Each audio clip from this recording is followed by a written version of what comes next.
अस्सलाम वालेकुम नाज़रीन, आप देख रहे हैं आवाज़ टीवी और मैं हूं आपकी मेज़बान नेहा खान। आपके पसंदीदा प्रोग्राम राज और तारीख में एक बार फिर हम माजी के उन किरदारों की दास्तान लेकर हाजिर हैं जिनके नाम शायद तारीख की बड़ी किताबों में नुमाया ना हो, लेकिन जिनके फैसलों और सरगर्मियों ने तारीख का रुख ज़रूर बदलने की कोशिश की। नाज़रीन, आज का हमारा मौजू है 1857 की बगावत के एक अहम और पुरअसरार किरदार अजीम उल्लाह खान। 1857 का साल बरे-ज़ख़ीर की तारीख में एक फैसला कुन मोड़ समझा जाता है। बरतानवी ईस्ट इंडिया कंपनी के खिलाफ सिपाहियों, हुक्मरानों और आम लोगों में बेचैनी बढ़ रही थी। मीरठ से उठने वाली बगावत तेजी से दिल्ली और फिर बरे-ज़ख़ीर के मुख्तलिफ इलाकों तक फैल गई, लेकिन इस पूरी जद्दोजहद के पसे पर्दा सिर्फ मैदान जंग के सिपाही ही नहीं थे। कुछ ऐसे लोग भी थे जो सियासत, सिफारतकारी, राब्ताकारी और हिकमत अमली के जरिए हालात को मुतासिर करने की कोशिश कर रहे थे। इन्हीं नामों में एक नाम है अजीम उल्लाह खान।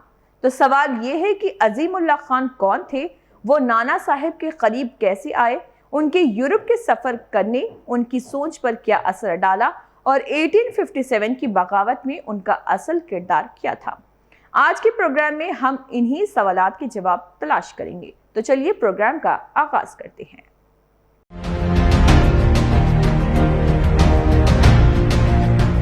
अजीम उल्लाह खान कौन थे? नाज़रीन, अजीम उल्लाह खान का ताल्लुक ऐसे दौर से था जब ईस्ट इंडिया कंपनी सिर्फ तिजारत नहीं कर रही थी, बल्कि हिंदुस्तान के सियासी मामलात पर भी अपना असर तेजी से बढ़ा रही थी। अजीम उल्लाह खान ने अपनी सलाहियतों के जरिए नाना साहब के बारे में और दरबार में अहम मुकाम हासिल किया। वो सिर्फ एक दरबारी नहीं थे, बल्कि सिफारती और सियासी मामलात को समझने वाले शख्स के तौर पर भी जाने जाते थे। नाना साहब की तरफ से उन्हें एक अहम सिफारती मिशन पर इंग्लिस्तान भेजा गया। मकसद ये था कि ईस्ट इंडिया कंपनी और बरतानवी हुकाम के सामने नाना साहब के हुकूक और पेंशन के मामले को पेश किया जाए। ये सफर अजीम उल्लाह खान की जिंदगी में एक अहम मोड़ साबित हुआ, क्योंकि इंग्लिस्तान जाकर उन्होंने बरतानवी ताकत को सिर्फ हिंदुस्तान से नहीं बल्कि उसके अपने मरकज से भी देखने का मौका हासिल किया। लंदन का सफर और बदलती हुई सोच। नाज़रीन, जरा तसव्वुर कीजिए, 19वीं सदी का वसत है। एक हिंदुस्तानी सिफारती नुमाइंदा बरतानिया पहुंचता है, जहां वो उस ताकत के मरकज को देखता है जो हजारों मील दूर हिंदुस्तान पर हुकूमत कर रही है। अजीम उल्लाह खान ने बरतानिया में बरतानवी माशरे, सियासत और हुकूमती निज़ाम को करीब से देखा। ये सफर उनके लिए सिर्फ सिफारती मिशन नहीं था, बल्कि एक सियासी मुशाहिदा भी बन गया। रिवायात और तारीखी बयानात में ये भी मिलता है कि यूरोप में क़याम के दौरान उन्होंने बरतानवी ताकत के साथ साथ वहाँ के सियासी हालात और अखबारात व अवामी राय का मुशाहिदा किया। लेकिन नाज़रीन, यहाँ एक अहम बात समझना ज़रूरी है। अजीम उल्लाह खान के बारे में बहुत सी रिवायात बाद के अदवार में लिखी गई, इसलिए उनके किरदार से मुतालिक तमाम मशहूर दावों को क़तई तारीख़ी हकीकत समझना दुरुस्त नहीं होगा। तारीख़ में हकीकत और रिवायात के दरमियान फ़र्क करना ज़रूरी है। नाना साहब और अजीम उल्लाह खान। जब अजीम उल्लाह खान हिंदुस्तान वापस आए तो सियासी हालात पहले से कहीं ज़्यादा कशीदा हो चुके थे। नाना साहब और ईस्ट इंडिया कंपनी के दरमियान पेंशन और सियासी हुकूक का तनाज़ा पहले ही मौजूद था। अजीम उल्लाह खान जैसे सिफारती जहन रखने वाले शख्स के लिए ये सूरत हाल एक बड़े सियासी बहरान की शक्ल इख्तियार कर रही थी। और फिर आया 1857 यानी कि 1857। मीरठ में बगावत फूटी, दिल्ली में मुगल बादशाह बहादुर शाह जफर को अलामती क़यादत हासिल हुई। दूसरी जानिब कानपुर में नाना साहब एक अहम शख्सियत के तौर पर सामने आए। यहीं अजीम उल्लाह खान का नाम भी ज़्यादा नुमाया होता है। उन्हें नाना साहब के मुशीर और हिकमत अमली से वाबस्ता शख्स के तौर पर बयान किया जाता है। 1857 में अजीम उल्लाह खान का किरदार। नाजरीन, अजीम उल्लाह खान को रिवायती तौर पर सियासी हिकमत अमली और सिफारतकारी से जोड़ा जाता है।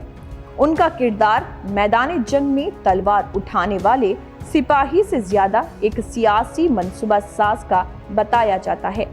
उस जमाने में कामयाबी सिर्फ जंग लड़ने से मुमकिन नहीं थी, जरूरत थी कि मुख्तलिफ हिंदुस्तानी ताकतों के दरमियान राब्ता कायम हो, मुकामी हुक्मरानों, सिपाहियों और अवाम के दरमियान ताउन पैदा हो और सबसे बढ़कर बरतानवी हुकूमत के खिलाफ एक मुश्तरका सियासी मौक़िफ़ सामने आए।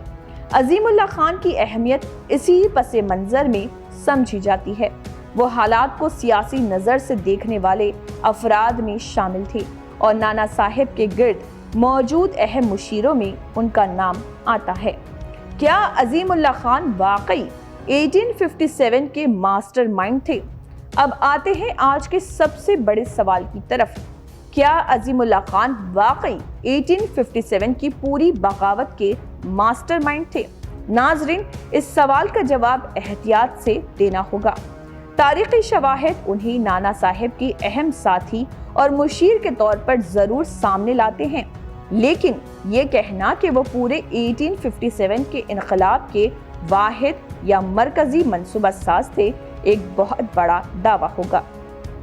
1857 कोई एक शख्स का मंसूबा नहीं था, ये मुख्तलिफ इलाकों, मुख्तलिफ तबकात और मुख्तलिफ मुहर्रिकात से जुड़ी एक वसी बगावत थी।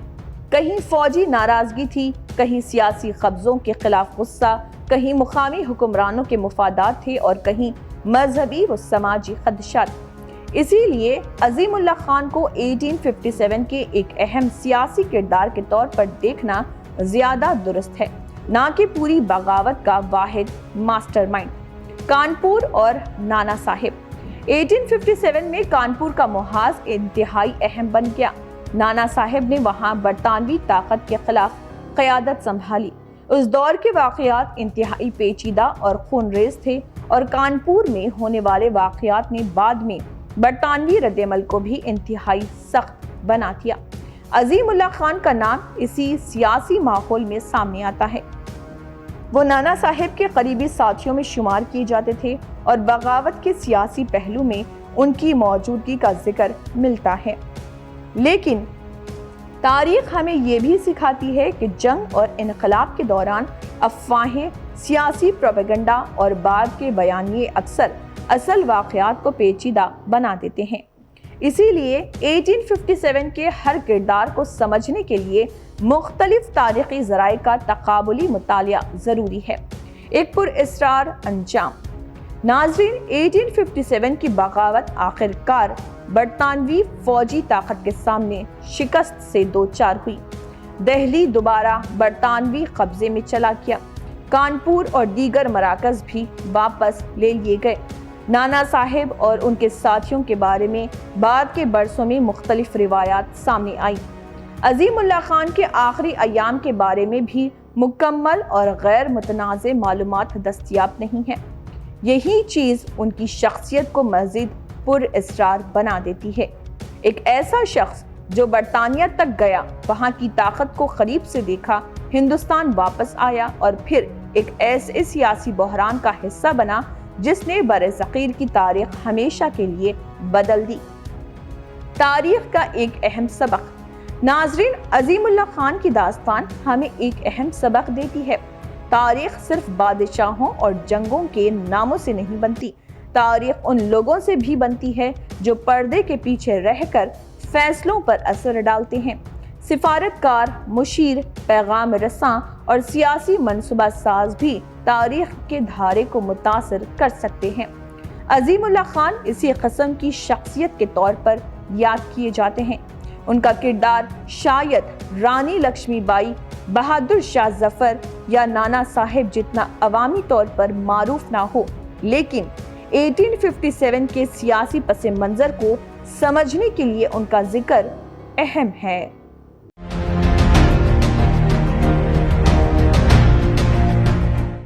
तो नाजरीन, आज के राज और तारीख में हमने जाना कि अजीम उल्लाह खान सिर्फ एक आम दरबारी नहीं थे, वो नाना साहिब के करीब रहने वाले एक अहम मुशीर और सिफारती जहन के हामिल शख्स थे। ان کا انگلستان کا سفر، برطانوی نظام کا مشاہدہ اور پھر 1857 کی بغاوت کے دوران نانا صاحب کے ساتھ ان کی وابستگی انہیں تاریخ کا ایک دلچسپ اور پر اسرار کردار بناتی ہے۔ لیکن تاریخ کے ساتھ انصاف یہی ہے کہ ہم حقیقت، شواہد اور روایت میں فرق رکھیں۔ 1857 کی بغاوت کسی ایک شخص کی کہانی نہیں تھی، یہ ایک ایسا تاریخی طوفان تھا جس میں برصغیر کے مختلف علاقوں، طبقات اور سیاسی قوتوں کے جذبات شامل تھے، اور عظیم اللہ خان شاید اس طوفان کے ان کرداروں میں سے ایک تھے جو سامنے کم آئے، لیکن پردے کے پیچھے ان کی سیاسی بصیرت اور سرگرمیوں نے اہم کردار ادا کیا۔ میں ہوں نیہا خان، آپ دیکھ رہے تھے آواز ٹی وی کا پروگرام راز اور تاریخ۔ اگر آپ کو تاریخ کے ایسے ہی کم معروف، پر اسرار اور حیران کن کرداروں کی کہانیاں پسند ہیں تو ہمارے پروگرام کے ساتھ جڑے رہیے۔